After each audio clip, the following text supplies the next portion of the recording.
Naisip mo na ba o naisip mo ang iyong sarili na nagtitiwala sa Diyos kahit na hindi mo naintindihan ang mga nangyayari sa iyong buhay? Maaari itong maging mahirap, lalo na kung walang malinaw.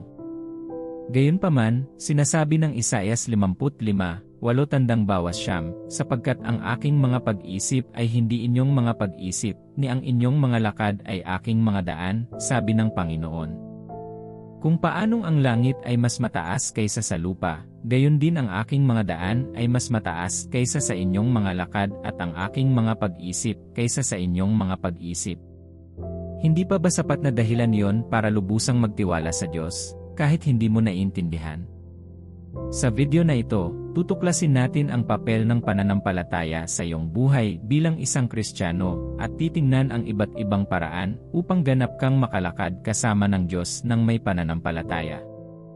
Magdasal ako kasama mo sa dulo ng video, kaya siguraduhing panoorin mo ang video na ito hanggang sa dulo. Pero bago tayo magpatuloy, mag-subscribe at pindutin ang notification bell kung hindi mo pa nagagawa. Ang pananampalataya, gaya ng alam mo, ay ang diwa ng mga bagay na inaasahan, ang katibayan ng mga bagay na hindi pa nakikita. Sa madaling salita, nangangahulugan ito ng paniniwalang may umiiral kahit na hindi mo ito nakikita. Halimbawa, ang paniniwala sa katotohanang may Diyos ay pananampalataya, kahit na hindi mo siya nakikita sa pisikal. Sa tingin mo ba ito ay isang madaling bagay na gawin? Siyempre hindi. Sa kasamaang palad, maraming tao ang nahihirapan pa ring gawin ito. Lagi nilang gustong makita ang buong pagpapakita ng mga bagay bago sila maniwala. Ganito ang nangyari kay Tomas, ang disipulo ni Jesus, na tumangging maniwala na si Kristo ay muling nabuhay mula sa mga patay. Kailangan niyang makita si Jesus bago siya maniwala. Ito ay isang taong kumain at nakipag-usap kay Jesus bago ang kanyang kamatayan. Iyan ang ugali ng ilang tao sa henerasyong ito, kahit na sila ay mga mananampalataya. Ngunit nabigo silang maunawaan na may malaking koneksyon sa pagitan ng kanilang pananampalataya bilang mga individual at ng kanilang paglakad kasama ng Diyos. Pakinggan ang sinabi ni Apostol Pablo sa Hebreo 11:6, at kung walang pananampalataya, imposibleng bigyang kasiyahan ng Diyos. Sapagkat ang sinumang lalapit sa Kanya ay dapat maniwala na Siya ay umiiral at na Kanyang ginagantimpalaan ang mga marubdob na naghahanap sa Kanya. Kung wala ang Diyos, ano o sino ang lumikha ng mundo at ang pagkain na kinakain mo, ang mga damit na isinusuot mo, at ang proteksyon na tinatamasa mo araw-araw? Nagkataon lang ba sila? Ang iyong mga sagot sa mga tanong na ito ay sapat na dahilan para maniwala ka na ang Diyos ay umiiral at ang lahat ng sinasabi ng Biblia tungkol sa Kanya ay totoo. Nahihirapan ka bang magtiwala sa Diyos, lalo na kapag hindi mo nakikita ang katibayan ng Kanyang gawain sa iyong buhay? Ngayon na ang oras para gawin ang tama, lumakad sa pamamagitan ng pananampalataya at magtiwala sa Diyos kahit na hindi mo naiintindihan. Tandaan, kung ang iyong pananalig sa Kanya ay hindi sinusuportahan ng mga gawa, ito ay patay. Kaya, narito ang ilang mga paraan upang lubos mong maipakita ang isang hindi natitinag na paniniwala sa Diyos. Numero 1. Dapat mong matuklasan kung sino ang Diyos at sadyang humingi ng Kanyang tulong. Ang pagtitiwala sa Diyos ay nangangailangan na maniwala ka muna na Siya ay umiiral. Mas magiging mahirap na magpakita ng pananampalataya sa Kanya kung mananatili siyang estranghero sa iyo at hindi mo palubos na mauunawaan ang Kanyang kalikasan. Paano mo ito makakamit? Alalahanin na ang kalikasan ng Diyos ay ganap na inilatag sa Biblia, na Kanyang salita, at hanggat hindi ka handa na maghukay ng malalim dito, hindi mo kailanman matutuklasan kung sino ang Diyos. Sa pamamagitan ng salitang ito, maaari mong ganap na matuklasan ang banal na katangian ng iyong Ama sa langit. Kung paanong ang buwan ay sumasalamin sa liwanag mula sa araw, ang Biblia ay sumasalamin din sa kalikasan at katangian ng Diyos. Tanging kapag ginawa mo ito ay magagawa mong lubos na magtiwala sa Kanya, dahil ang pagkakaroon ng kaalaman tungkol sa Kanya ay ang pinagkakatiwalaan ng mga kapanganakan. Kapag gusto mong matuto ng higit pa tungkol sa isang may akda o isang celebrity, madali mong mabasa ang kanilang talambuhay o autobiography o mapanood ang kanilang mga panayam. Sa parehong ugat, ang Biblia ay tulad ng isang autobiography na naghahayag ng puso ng Diyos. Habang hinuhukay mo ng malalim ang mga banal na kasulatan sa pamamagitan ng patnubay at pamumuno ng banal na espiritu, matututuhan mo ang tungkol sa mga katangian, pag-ibig, mga pangako, at mga pagkilos na ginagawang Diyos siya, at sa gayon, magkakaroon ka ng pananaw sa kanyang mga hangarin para sa iyo. Gayunpaman, ang lahat ng ito ay kailangang suportahan ng panalangin. Hindi mo maaaring hanapin ang Diyos nang hindi nakikipag-usap sa Kanya. Sinabi niya na dapat kang tumawag sa Kanya, at Siya ay sasagot at magpapakita sa iyo ng dakila at makapangyarihang mga bagay na hindi mo nalalaman. Isipin na sinusubukan mong bigyan ang iyong sarili ng isang bagong kasanayan, tulad ng pagtugtog ng keyboard o gitara. Ano ang inaasahan sa iyo? Dapat kang magsimula sa pamamagitan ng pagbabasa ng mga aklat ng musika, pagkuha ng mga aralin sa keyboard o gitara, at regular na pagsasanay. Ang tatlong ito ay dapat na magkatugma.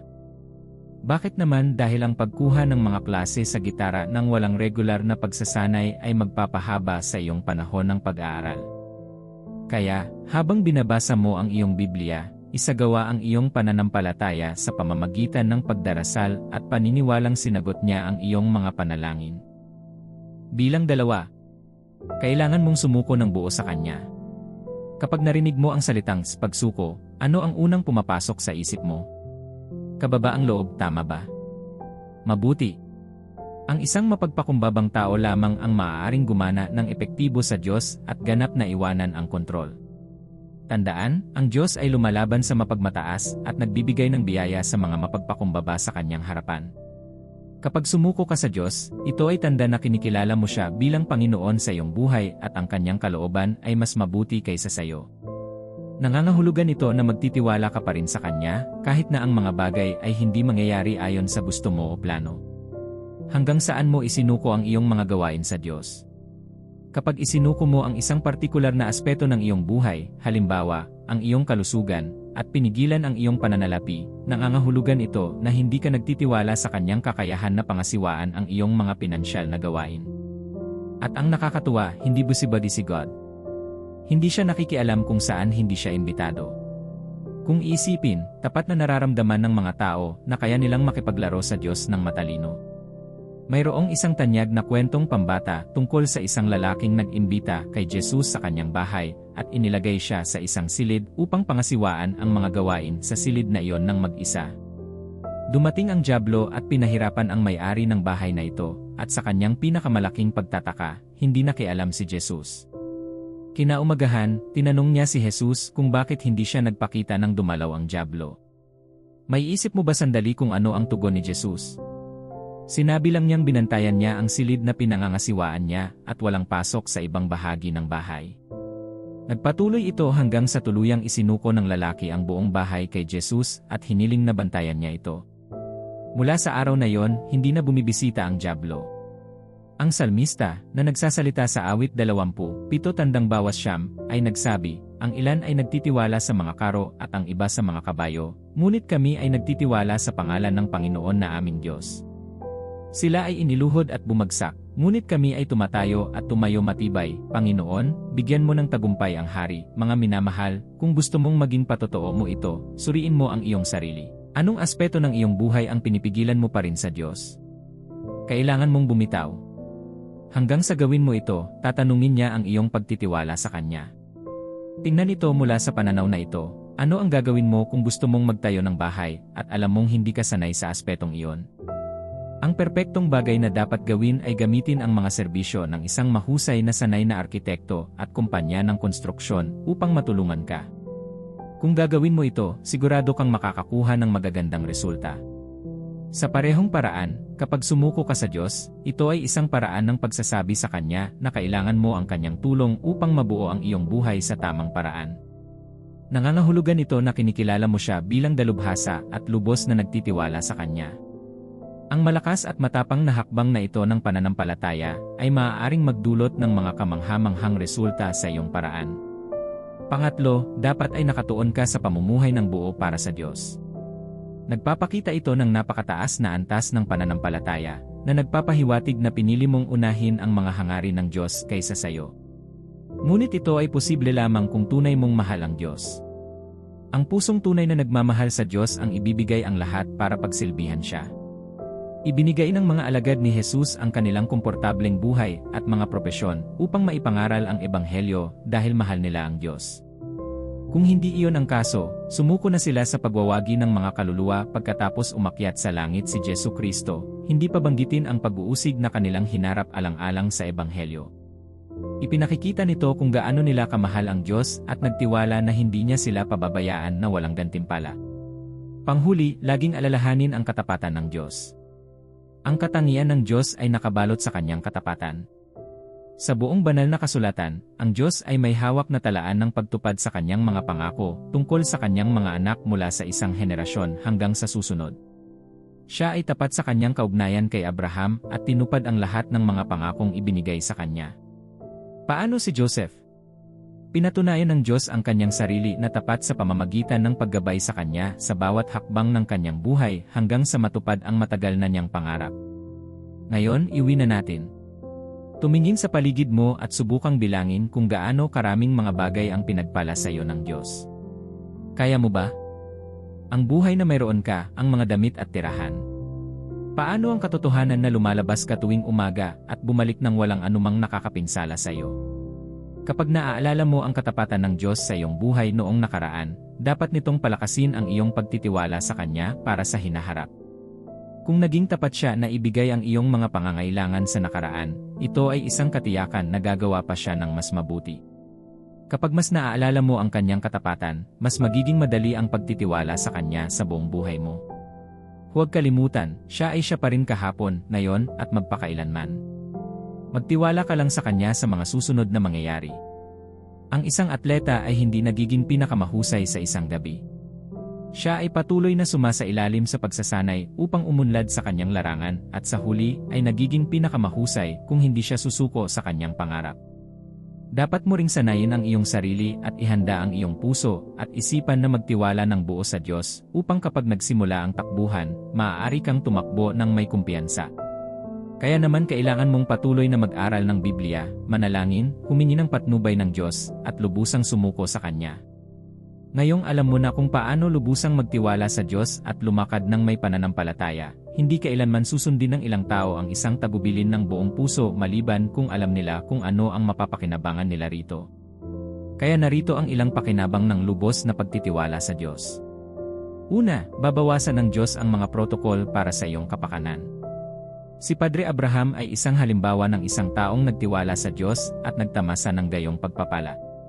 Sa medikal na paraan, si Sarah ay lumampas sa edad upang magbuntis ng isang bata.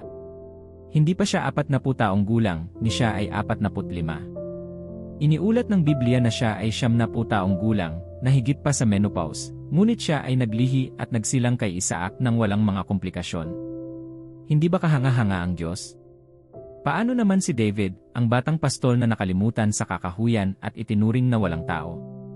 Siya ay hindi mula sa isang maharlikang tahanan o konektado sa royalty sa anumang paraan. Hindi lang iyon, siya rin ang huling anak ng kanyang ama. Ngunit nakita siya ng Diyos bilang ang pinakamahusay na pagpipilian upang maging hari sa kanyang mga tao. Ang isang batang pastol mula sa kung saan ay kinoronahang hari. Maaari mo bang ipaliwanag iyon? Bueno, naniniwala ka ba na maaari pa ring lampasan ng Diyos ang mga protokol para sa kapakanan ng kanyang mga anak sa panahong ito at henerasyon? Sa sandaling makita ng Diyos ang antas ng iyong pagtitiwala sa Kanya, ginagawa niya ang lahat ng posible upang mayangat ka. Nakikita mo ba ang mga bagay na ang mga taong kaedad mo at mas matanda sa iyo ay nakipagsapalaran at hindi nagtagumpay? Magtatagumpay ka sa kanila dahil ang Diyos ang namamahala sa iyo at sa iyong mga gawain.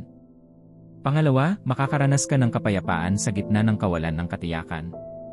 Ang kapayapaan ay higit pa sa kawalan ng tunggalian o kaguluhan. Ito ay isang malalim na pakiramdam ng kabuuan, pagkakaisa, at pahinga. Ito ay isang pakiramdam ng kasiyahan, kahit sa gitna ng mahihirap na sitwasyon. Kapag nagtitiwala ka sa Diyos, nakakatanggap ka ng mahinahong katiyakan na maayos ang lahat, kahit na hindi ito nakikita. Si Jesus ang prinsipe ng kapayapaan, at dinadala niya ang kapayapaang iyon sa iyo kapag nagtitiwala ka sa Kanya ng buong puso mo. Inaalis niya ang pag-aalala at pagkabalisa sa iyo. Hindi ito nangangahulugan na ang lahat ay gumagalaw ng maayos sa iyo. Ito ay nagpapatunay na sa kabila ng mga hindi kasiyasyang sitwasyon, nagtitiwala kang ang Diyos ang may kontrol. Para siyang bata na takot sa dilim. Tumanggi siyang pumasok sa isang silid na mag-isa, ngunit kapag ang kanyang magulang ay sumama sa kanya, pakiramdam niya ay ligtas at secure siya. Iyan din ang papel na ginagampanan ng Diyos. Isinulat ng isang manunulat ng kanta, mayroon pa akong kagalakan sa kaguluhan, mayroon akong kapayapaan na walang kabuluhan. Hindi ako sasailalim, hindi ako hawak ng sarili kong lakas. Inilalagay ko ang aking pananampalataya kay Jesus, siya ay huwag mo akong pababayaan. Ito ang patotoo ng isang tao na nakatikim ng kapayapaan ng Diyos na nagmumula sa pagkakaroon ng pananampalataya sa Kanya. Hindi mo ba gustong maranasan ang kapayapaang ito? Panghuli, kapag lubos kang nagtitiwala sa Diyos, pinatitibay nito ang iyong relasyon sa Kanya. Ang pagtitiwala ay nagpapatibay sa ugnayan sa bawat relasyon, kabilang ang sayo sa Diyos. Kahit gaano karami ang mga kaibigan mo, palagi kang nakadikit sa taong pinagkakatiwalaan mo ng lubos. Ganyan kalakas ang 5 letrang salita na yon. Nangangailangan ng pagtitiwala upang maging nakatuon sa iyong relasyon sa Diyos dahil kailangan mong maging bukas at mahina. Pinapayagan ka nitong ibahagi ang iyong mga hangarin, takot, at pakikibaka sa Kanya. Lumilikha ito ng kapaligiran ng lapit at malalim na koneksyon sa Diyos. Kaya nga sinasabi sa Kawikaan 3:5-6, magtiwala ka sa Panginoon ng buong puso mo at huwag kang manalig sa iyong sariling kaunawaan, sa lahat ng iyong mga lakad ay pasakop ka sa Kanya at itutuwid niya ang iyong mga landas. Mahal na kaibigan, ang pagtitiwala sa Diyos ay hindi isang bulag na paglukso ng pananampalataya. Ito ay isang sinadya at may pagtitiwala na hakbang sa hindi alam, batay sa katibayan ng katapatan ng Diyos. Ito ay isang kamangha-manghang at magandang bahagi ng paglalakbay ng Kristiyano. Nangangailangan ito ng malaking pagpapakumbaba, kahinaan, at pagiging bukas sa Diyos, ngunit malaki ang mga gantimpala. Kaya, handa ka na bang magtiwala ng lubusan sa Diyos? Dapat ay ang sagot mo. Ipagdasal mo ang panalangin ito kasama ko. Mahal na Panginoon, ang lumikha ng langit at lupa, purihin ang iyong pangalan magpakailanman. Nagpapasalamat ako sa iyong pagbibigay sa akin ng buhay at sa pagtaguyod sa akin. Nagpapasalamat ako sa iyong palagiang pagiging tapat at pagtupad sa iyong mga pangako sa aking buhay. Naway purihin ang iyong pangalan ngayon at magpakailanman. Lumapit ako sa iyo sa araw na ito nang may pagpapakumbaba, at hinihiling ko na maawa ka sa akin at tulungan ang aking kawalan ng pananampalataya. Anuman ang makapagpapabingi sa iyo sa aking daing sa araw na ito, patawarin mo sana ako, Panginoong mapagbiyaya. Hinihiling ko na bigyan mo ako ng biyayang lubos na magtiwala sa iyo anuman ang sitwasyong nararanasan ko. Kung minsan, mahirap tumingin sa kabila ng mga pangyayaring nakapaligid sa akin, ngunit hinihiling ko na palakasin mo ang aking pananampalataya, batid na ikaw ay gumagawa behind the scenes para mailabas ang best ko. Sinasabi ng iyong salita na alam mo ang mga plano mo para sa akin, kinikilala ko na sila ay mga plano upang bigyan ako ng magandang kinabukasan. Kinikilala ko na may mga pagkakataon na nahihirapan akong maunawaan ang iyong mga paraan at mga plano para sa aking buhay. Sa mga sandaling ito ng kawalan ng katiyakan na ako, ay pinaalalahanan na lumakad sa pamamagitan ng pananampalataya at hindi sa pamamagitan ng paningin. Panginoon, tulungan mo akong magtiwala sa iyo ng buong puso, kahit na ang mga pangyayari ay hindi makatuwiran o naayon sa aking mga plano. Bigyan mo ako ng lakas upang isuko ang kontrol at ilagay ang aking buong pagtitiwala sa iyong walang pagkukulang pag-ibig at katapatan. Kapag ang mga pag-aalinlangan at mga katanungan ay bumabalot sa aking isipan, ipaalala sa akin na ang iyong mga daan ay mas mataas kaysa sa aking sarili, at ang iyong mga pag-isip ay malayo sa aking pangunawa. Bigyan mo ako ng lakas ng loob na bitawan ang pangangailangan para sa mga paliwanag at sa halip ay manalig sa katiyakan na ikaw ay may kapangyarihan at may kontrol sa bawat sitwasyon. Mangyaring buksan ang aking mga mata upang makita ka at mas makilala ka. Gusto kong tumuklas ng higit pa tungkol sa iyo at palagin ang aking relasyon sa iyo. Bigyan mo ako ng kakayahang pag-aralan ang iyong salita. Ama, kinikilala ko na ang kaalaman sa iyong salita ay isang liwanag na umaakay sa akin, at hinihiling ko na sana ay punuin mo ako ng iyong walang hanggang buhay na salita. Aking Ama at aking Diyos, mangyaring ilapit ako sa iyo. Gusto kong maranasan ang uri ng relasyon ni Amang Abraham sa iyo. Maliit man ang pananampalataya ko sa iyo, tulungan mo akong hindi magkamali ng pagdududa sa iyo. Sa anumang paraan ako ay nag-alinlangan at nagdududa sa iyong kakayahan sa nakaraan, patawarin mo ako. Mahal kong manunubos, habang lumalakad ako kasama mo ng may pananampalataya, mangyaring gawing mas madali kaysa karaniwan ang aking paglalakbay bilang Kristiyano. Alam ko na ang buhay ay hindi isang kama ng mga rosas, ngunit kasama mo sa paglalakbay na ito kasama ko, lalampas ako. Ang kapayapaan na nagmumula sa pagtitiwala sa iyo, mangyaring dalhin ito sa aking buhay. 1,000 ang mahuhulog sa aking kanan at 10,000 sa aking kaliwa, ngunit walang mananakit sa akin. Lord, bypass protocols for Enway's sake at gumawa ng paraan para sa akin kung saan parang walang paraan. Ginawa mong hari si David kahit napakiramdam ng mga tao na hindi siya karapat-dapat at hindi karapat-dapat na mamuno sa kanila. Alam kong may magagawa ka rin sa buhay ko. Ikaw ang Diyos ng mga posibilidad at alam kong walang imposible sa iyo. Salamat, Panginoon, sa pagsagot sa aking mga panalangin. Amen. Kung pinagpala ka ng video na ito, mangyaring huwag i-like ang video at mag-drop ng komento. Gayon din, mag-subscribe sa channel at pindutin ang notification bell. At narito ang isa pa upang mapalakas ang iyong antas ng espiritualidad.